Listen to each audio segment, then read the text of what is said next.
धरती का तापमान क्यों बढ़ रहा है? आजकल धरती का तापमान बहुत तेजी से बढ़ रहा है और इसका मुख्य कारण हम इंसान ही हैं। हम अपनी रोजमर्रा की जरूरतों के लिए कोयला, तेल और गैस जैसे जीवाश्म ईंधन फॉसिल फ्यूल्स का इस्तेमाल करते हैं। इनके जलने से भारी मात्रा में कार्बन डाइऑक्साइड, CO2 और मीथेन जैसी ग्रीनहाउस गैसें निकलती हैं। ये गैसें वायुमंडल में एक मोटी चादर बना लेती हैं जो सूरज की गर्मी को बाहर नहीं जाने देती। इस वजह से धरती का तापमान लगातार बढ़ता जा रहा है, जिसे हम ग्रीन हाउस प्रभाव कहते हैं। साल 2024 में धरती का औसत तापमान औद्योगिक युग से 1.6 डिग्री सेल्सियस ज़्यादा था, जो कि 1.5 डिग्री सेल्सियस की महत्वपूर्ण सीमा को पार कर चुका है। वैज्ञानिकों का अनुमान है कि अगर हमने जल्द ही अपनी आदतें नहीं बदलीं तो 2030 से 2034 तक हम 1.5 डिग्री सेल्सियस की सीमा को हमेशा के लिए पार कर जाएंगे और सदी के अंत तक ये बढ़ोतरी 3.1 डिग्री सेल्सियस तक पहुंच सकती है। भारत और दुनिया पर मौजूदा असर। जलवायु परिवर्तन का असर भारत में भी दिखने लगा है।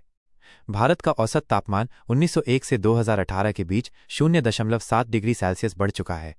हिमालय के ग्लेशियर तेजी से पिघल रहे हैं, जिससे गंगा और ब्रह्मपुत्र जैसी नदियों में पानी की आपूर्ति पर खतरा मंडरा रहा है। मौसम का मिजाज बदल गया है। अब गंभीर लू, अचानक बाढ़ और खतरनाक चक्रवात ज्यादा आने लगे हैं। भविष्य के बड़े खतरे 2040 से 2100। अगर हमने अभी ध्यान नहीं दिया तो आने वाले सालों में हमें इन खतरों का सामना करना पड़ सकता है। लू, स्वास्थ्य और कृषि पर खतरा। तापमान बढ़ने से लू, हीटवेव्स की संख्या और तीव्रता कई गुना बढ़ जाएगी।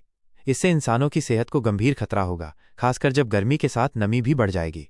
हर 1 डिग्री सेल्सियस तापमान बढ़ने पर फसल का उत्पादन लगभग 4.4% तक घट सकता है, जिससे भूख और कुपोषण की समस्या बढ़ सकती है। समुद्र का बढ़ता स्तर। 21वीं सदी के अंत तक समुद्र का स्तर 40 से 100 सेंटीमीटर तक बढ़ सकता है। इससे मुंबई और कोलकाता जैसे तटीय शहरों में रहने वाले लाखों लोगों को बाढ़ और जमीन डूबने का खतरा होगा। चक्रवात और बाढ़। हाल के सालों में अरब सागर में आने वाले गंभीर चक्रवातों की संख्या में 150% तक की बढ़ोतरी हुई है। मौसम का मिजाज और भी ज्यादा अनिश्चित हो जाएगा, जिससे कुछ इलाकों में बहुत ज्यादा बारिश होगी और कुछ में सूखा पड़ेगा। प्रकृति और जैव विविधता पर खतरा। तापमान में बढ़ोतरी से पेड़ पौधों और जीव जंतुओं की कई प्रजातियां हमेशा के लिए खत्म हो सकती हैं। एक अनुमान के मुताबिक अगर तापमान 4 डिग्री सेल्सियस बढ़ा तो 40% से ज्यादा प्रजातियां विलुप्त होने के जोखिम में आ जाएंगी। हम क्या कर सकते हैं? यह सच है कि भविष्य में खतरे बहुत बड़े हैं, लेकिन हमारे पास अभी भी समय है। हम सब मिलकर इन खतरों को कम कर सकते हैं। एक, उत्सर्जन कम करें, जीवाश्म ईंधन का इस्तेमाल कम करें और सौर ऊर्जा और पवन ऊर्जा जैसे स्वच्छ ऊर्जा स्रोतों को अपनाएं। 2, पर्यावरण के अनुकूल जीवन शैली अपनाएं, पब्लिक ट्रांसपोर्ट या इलेक्ट्रिक गाड़ियों का इस्तेमाल करें। 3, जल संरक्षण। बारिश के पानी को जमा करने, रेन वाटर हार्वेस्टिंग और पानी बचाने की तकनीकें